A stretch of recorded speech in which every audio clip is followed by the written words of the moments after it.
Vielä olisi vähän kesää jäljellä ja voidaan mennä nyt tähän niin kuin viimeisimmän tuloskauden jälkihuuruihin. Meillähän tuossa etkot jäi tekemättä, mutta vedetään tänään etkot, jatkot ja juhlat päälle, niin kuin jossain kappaleessa vissiin todettiinkin. Ja tässä on nyt ilmeisesti Jukka Oksaharju käynyt vähän sillä tavalla, että tuloskaudella niin tulokset ja osakekurssit on nyt erkaantuneet, niin mitä? No joo, tämä koko vuosi on ollut osakesijoittajalle täysin erilainen riippuen siitä, millä osakemarkkinalla hän on omistuksiaan pitänyt. Eli tässä nähdään kuvaa ja Helsingin pörssin viimeaikaisesta kehityksestä ja sitten seuraavassa listaus monesta muun länsimarkkinan pörssikehityksestä nimenomaan vuonna 2023. Helsingin pörssi ikävä kyllä länsimaista käytännössä pahnan pohjimmaisena -10% tuotolla vuoden alusta.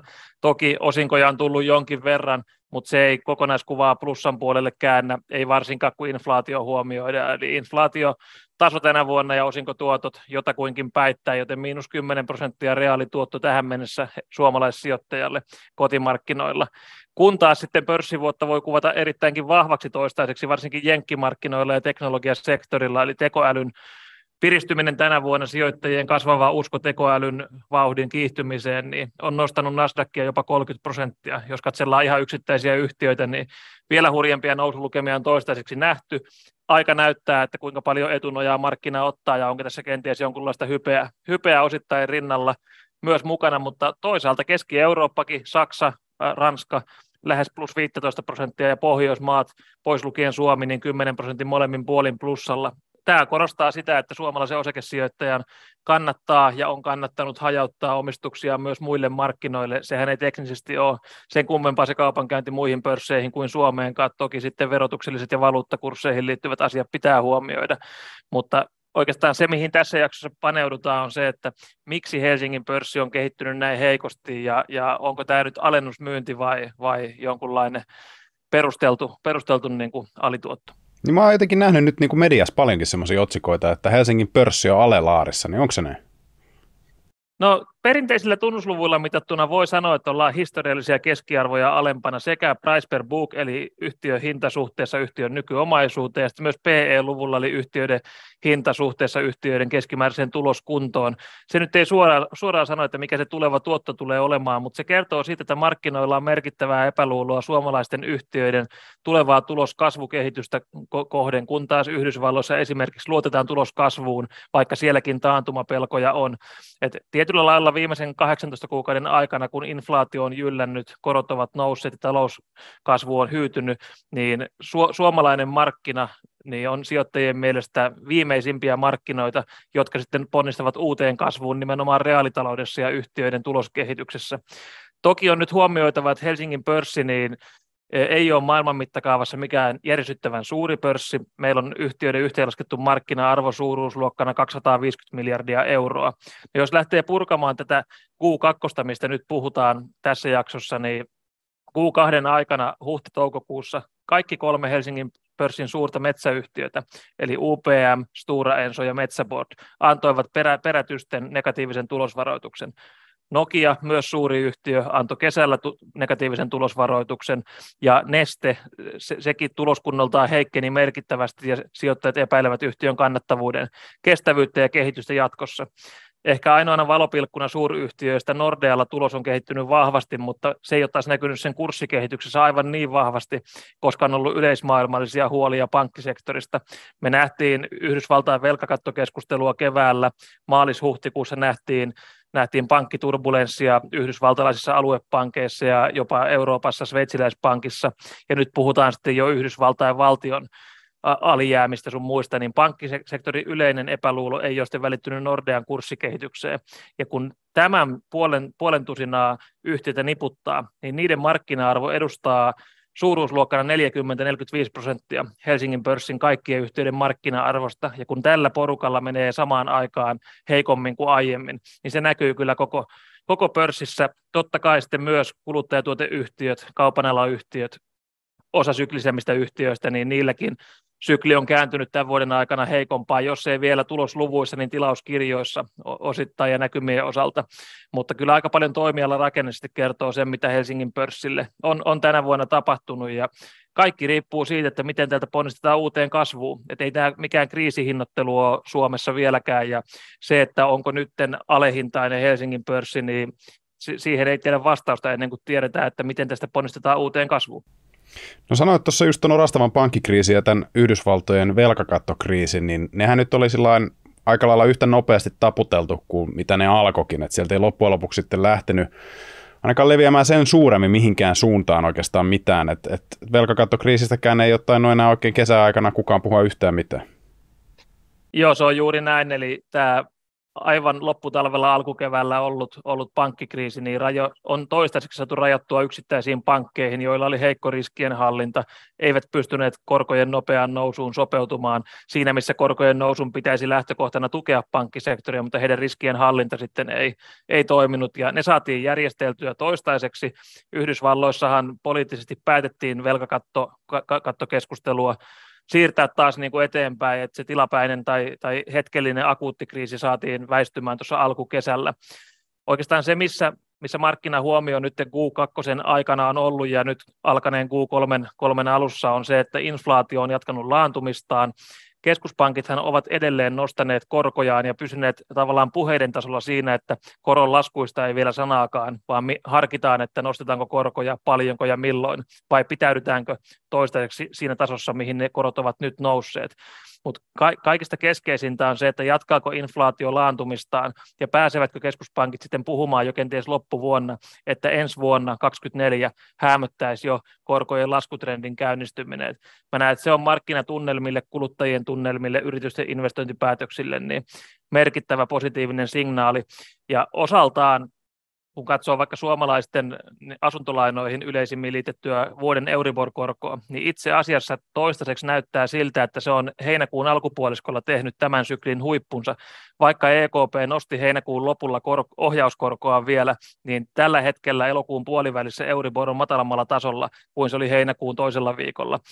Eli markkina näkee jo orastavia merkkejä siitä, että keskuspankki pysyy niin kuin retoriikassaan kovana, että korkoja ei vielä lasketa, mutta kun markkina katsoo eteenpäin, niin se olettaa, että keskuspankki toteaa inflaation jatkaneen laantumistaan ja ensi vuonna päästäisiin maltillisille koronlaskujen tielle. Ja tämä olisi äärimmäisen positiivinen asia sitten myös osakesijoittajalle laajassa mittakaavassa.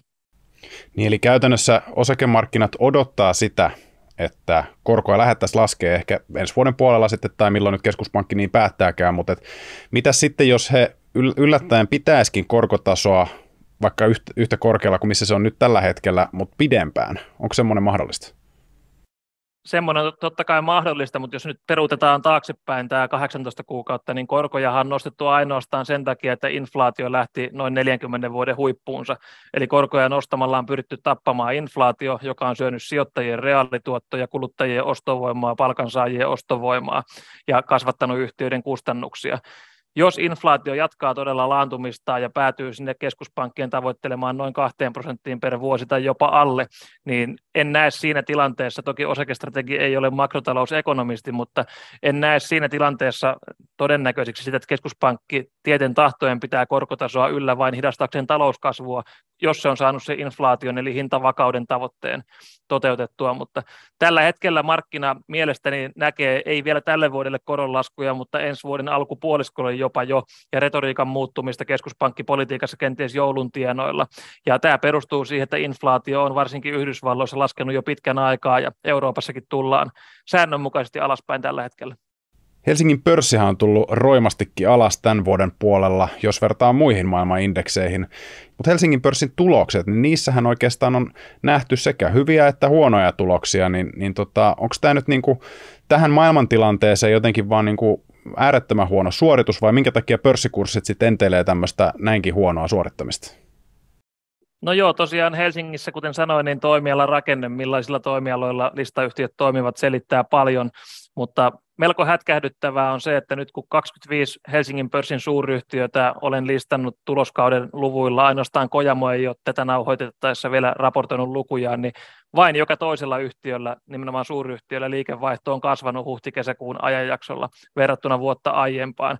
Ja kuitenkin puhutaan nimellisliikevaihdosta, että kun inflaatio on ollut päällä 5%, niin edes nimellisesti yhtiöt eivät ole pystyneet kasvattamaan liikevaihtoa, vaan reaalisesti on tultu liikevaihtokertymässä alaspäin, ja sitten myös kannattavuuden osalta siinä, missä inflaation kiihtymisen alkuaikoina puhutaan reilu vuosi sitten, niin yhtiöt paransivat sekä liikevaihtoaan että kannattavuuttaan, mutta nyt näkyy selvästi se, että yhtiöiden myynti ei vedä samaan malliin, ja sitten yhtiöt eivät pysty enää puolustamaan kustannustehokkuudellaan kannattavuuttaan, vaan oikaistu tai vertailukelpoinen liikevoitto on kasvanut vain 10 yhtiöllä toistaiseksi huhti-kesäkuussa suhteessa viime vuoteen. Sektorikohtaiset erot on hyvin merkittäviä. Pankkisektori on oikeastaan kautta linjan parantanut, koska ne tekevät korkokatetta nyt, maksavat omasta varainhankinnastaan pienempää korkoa kuin millä lainaavat sen itse ulospäin. Se ei kuitenkaan ole näkynyt niiden kurssikehityksessä kovin voimallisesti edellä mainituista syistä johtuen, kun yleisesti sektoria koskien markkinoilla on epäluuloja. Perusteollisuudessa varastosykli, ehkä ennen kaikkea metsäteollisuudessa, mutta myös muussakin teollisuudessa. Tällä tarkoitan sitä, että harva teollisuusyhtiö tai tuotantolaitos myy tuotantoaan suoraan loppuasiakkaille, vaan siinä välissä on tukkuportaita, jälleenmyyntiketjuja, kenties välivarastoja. Ja kun ollaan vuosina 20, 21, 22 oltu pandemiaoloissa, varsinkin vuosikymmenen alussa, niin silloinhan me todettiin, että markkinoilla on komponenttipulaa, raaka-ainepulaa, saatavuuspulaa, toimitusaikaviivettä, niin kaikki nämä välikädet tuotannon ja loppuasiakkaan välissähän pyrkivät täyttämään varastotasojaan niin paljon kuin suinkin pystyivät.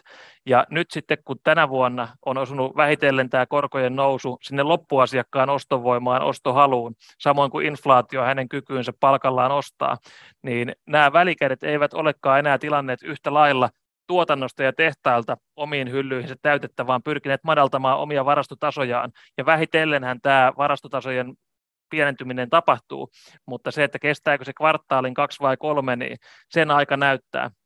Ehkä metsäsektorista UPM kaikista myönteisimmin arvioi kuluvan vuoden jälkipuoliskoa, mutta nyt on tosissaan hyvä muistaa, että UPMkin vasta vajaa 3 kuukautta sitten tai noin 3 kuukautta sitten tulos varoitti negatiivisesti, eli markkina on tämän vuoden aikana muuttunut hyvin nopeasti eri suuntiin ja on vaikea vielä sanoa, että milloin varastosykli sitten tosiasiassa normalisoituu.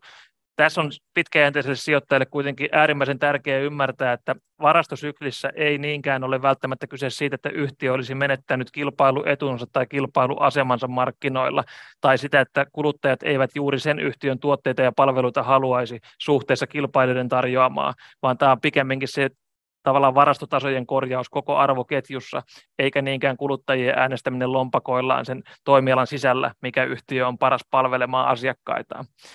No, se on ilmeistä, mikä on toistunut jo muutaman kvartaalin osavuosikatsauksissa, että kuluttajien lompakoista riippuvaiset yhtiöt kärsivät. Nähdään kaupan alalla varsinkin, että siellä laajasti kuluttajien ostovoimasta riippuvaiset yhtiöt, niin 2 numeroista tuloslaskua tälle vuodelle Suomessakin ennakoivat. Mutta yhtä kaikki toisen vuosineljänneksen keskiarvoluvut tai mediaanit, jos sellaista tässä nyt esittäisin, että paljonko tuloskertymä yhteensä kasvoi tai laski, niin eivät kerro juurikaan yksittäisestä yhtiöstä. Meillä on yhtiöitä, joiden tulos on tullut yli 90% alaspäin, viittaan metsäsektoriin, ja sitten taas yhtiöitä, joiden tulos on kasvanut 10%. Eli yhtiökohtainen vaihtelu on lisääntynyt merkittävästi, ja varsinkin se, että nämä tulospudotukset ovat painottuneet pörssin suurimpiin yhtiöihin, selittää sen, miksi koko Helsingin indeksi on tullut alaspäin niin merkittävästi suhteessa muihin markkinoihin.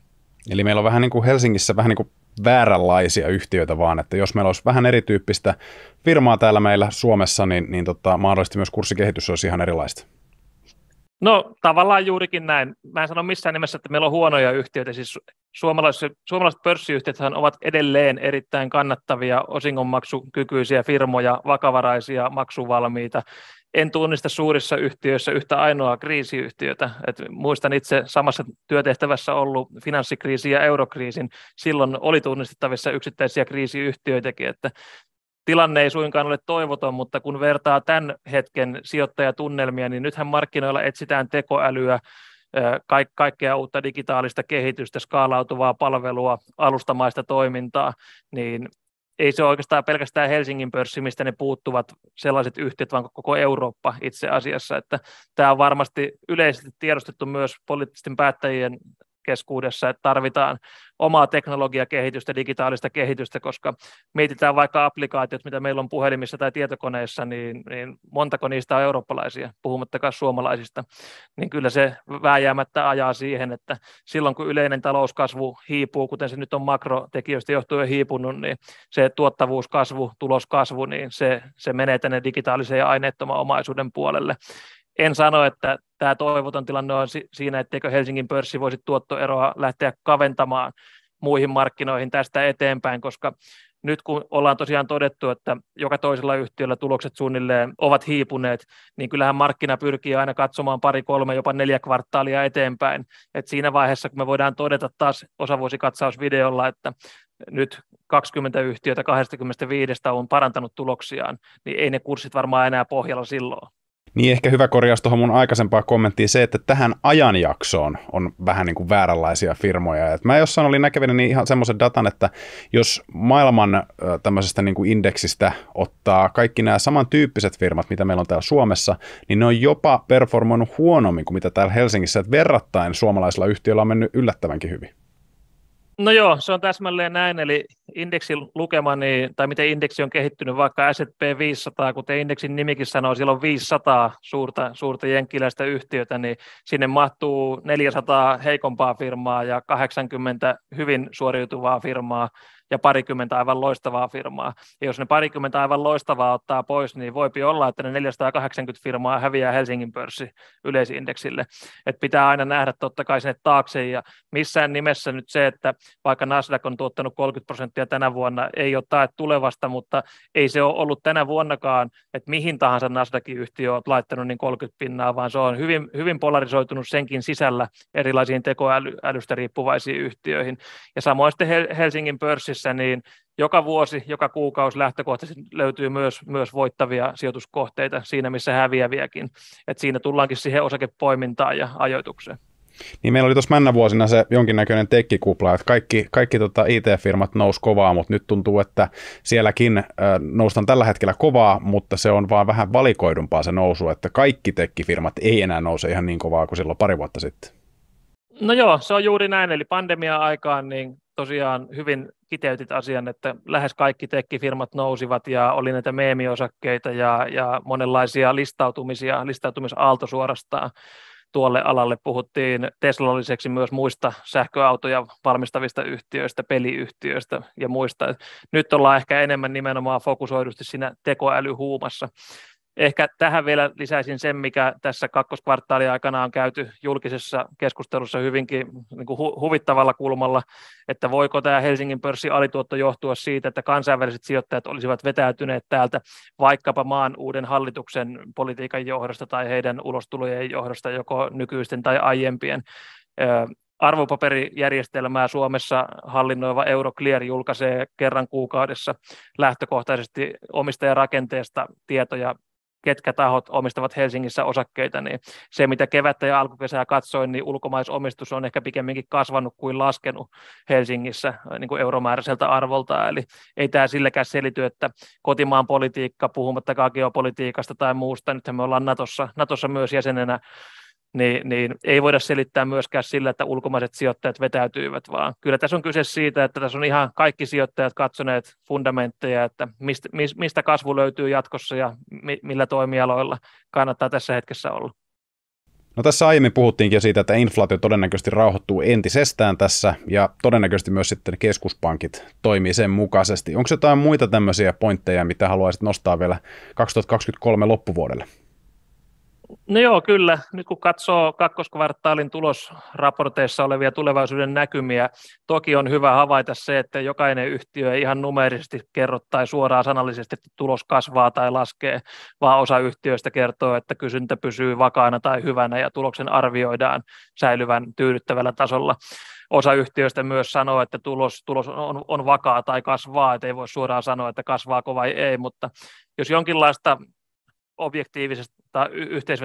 yhteenvetoa pyrkii tekemään, niin noin puolet Helsingin pörssin suuryhtiöistä ennakoi tuloskehityksensä voivan edelleen kohentua koko tänä vuonna verrattuna viime vuoteen 2022, mutta kuitenkin jopa 9 suuryhtiötä ennakoi, edelleen sanoin, että Kojamo ei ole vielä raportoinut lukujaan, mutta 9 yhtiötä on jo ennakoinut selväsanaisesti, että perusskenaariossa niiden tulostaso heikentyy edellisvuodesta, ja aika pitkälle pitää historiaan mennä, että tämän tyyppistä linjausta koko vuoden tuloslaskusta näin suurelta joukolta yhtiöitä löytyy.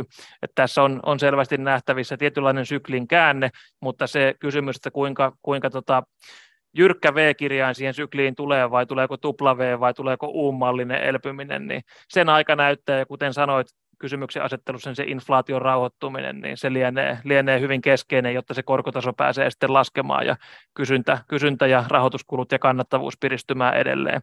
Ja markkina pyrkii tätä varastosyklin päättymistä ennakoimaan, se on haastavaa ennakoida, mutta en missään nimessä heittäisi kirvestä kaivoon, että vaikka on suhteellisen heikkoja tuloksia tullut nyt kakkoskvartaalilla, etteikö markkina voisi nähdä jo loppuvuotta ja varsinkin ensi vuotta hieman parempana. Totta kai tämä ei ole pelkkä Suomen markkina, vaan myös kansainvälinen talous, miten Kiinan politiikka kehittyy, miten Yhdysvaltain alijäämät kehittyy, miten geopolitiikka kehittyy muun muassa niin kuin Venäjän suunnalla, niin monta epävarmuustekijää, mutta en missään nimessä olisi niin epätoivoinen kuin sitten äkkiseltään tämä tuloskauden yhteenveto nyt sitten numeroiden valossa osoittaa. Ja jos vuoden takaisin verrataan vielä, niin silloinhan ruvettiin puhua energiakriisistä ja pelättiin, että koko Eurooppa jäätyy talven aikana, kun energiahinta pomppasi, mutta ilmeisesti sekin huolenaihe alkaa olla pikkuhiljaa taputeltu. No se on täsmälleen näin, eli ainakin tällä hetkellä toistaiseksi näyttää siltä, että energiasta ei juuri mitään pidä edes maksaa. Että kesällähän on ollut semmoisia päiviä, kun sähkön spottihinta on ollut jopa negatiivinen, että jos asiaa kärjistää ja yksinkertaistaa, niin sähköä kuluttamalla on voinut ansaita rahaa. Että tähän aikaan viime vuotta puhuttiin tosiaan, että miten sähköt voi katketa yhtäkkiä ja millä periaatteella Suomessa ne katkaistaan keneltäkin missäkin vaiheessa. Ja puhuttiin määräaikaisten sähkösopimusten hinnoista ja mitä käy pörssille ja taloudelle, jos ne hinnat välittyy teollisuuteen ja näin. Niin kyllä se kriisi niin näyttää siltä, että aika hämmästyttävällä tavalla niin tähän Venäjän energiamarkkinan muutokseen nimenomaan niin kuin länsimaiden omasta tahdosta, että ei sieltä haluta enää hankkia sitä energiaa samalla tavalla kuin aiemmin täysin perustellusti, niin siihen on sopeuduttu yllättävän nopeasti, sanoin jopa hämmästyttävän nopeasti, ja näyttää siltä, että energian hinta niin ei vaikuta tänä syksynä tulevana talvena läheskään niin pahoin kuin viime vuonna, ja totta kai täällä on myös siihen loppukäyttö- ja kuluttajakysyntään merkitystä, koska kyllä hänen sähkölaskut, Suomessahan oli näitä erilaisia poliittisia tukiakin viime talvena, että miten kompensoitiin kohonneita, jopa 10-kertaistuneita lähestulkoon sähkölaskuja, niin kyllä siitä markkinasta ollaan tultu paljon tukevammalle maaperälle. Ja kaikkinensa, niin silloin kun on paljon huolia pöydällä, tulokset ovat jo heikentyneet, talouden kasvuennusteet ovat lähellä nollaa ja puhutaan sitten mahdollisesta taantumasta ja muusta, niin ehkä mä kysyisin retoriikan keinoin näin, että mikä voisi mennä vielä huonommin, että onko tämä kuitenkin se tilanne ja hetki, kun markkinoiden tulevalla uutisvirralla on ehkä enemmän mahdollisuuksia yllättää positiivisesti kuin negatiivisesti. Aika paljon nyt on pöydällä hyviä asioita. Jos peilaa siihen 21 vuoden loppukesään syksyyn, mistä tämä lähes pari vuotta kestänyt kurssien alakulo alkoi, niin silloinhan oli kaikki taivaan kappaleet kohdillaan. Inflaatio noin prosentissa, korot nollassa tai negatiivisia, valtiot velkaelvytti pandemiasta, keskuspankit velkaelvytti, osti arvopapereita. Silloinhan oli lähinnä niin kuin tilaa huonoille uutisille, ja nyt me ollaan kyllä saatu tosiaan niitä huonoja uutisia, mutta missä vaiheessa huonoja uutisia alkaa olla niin paljon, että se momentum alkaa sitten kuitenkin kääntyä siihen, että vähänkin parempi uutinen piristää markkinaa. No niin, jäädään sitten odottelemaan seuraavia käänteitä markkinoiden suunnalta, ja sä siellä kameran toisella puolella, niin sä muistat vanhat tutut jutut, eli pistä peukkua, pistä kanavaa tilaukseen, meillä on muutenkin tässä Nordnetin sisältösyksy lähtenyt käyntiin, joten muista katsoa muitakin sisältöjä, siellä on Rahapodi, Traders Clubit ja Titanitkin, niin saadaan homma taas käyntiin, ja syksy tulee kovaa vauhtia, ja markkinoille riittää varmasti käänteitä myös loppusyksyllä. Ensi kertaa, morjens!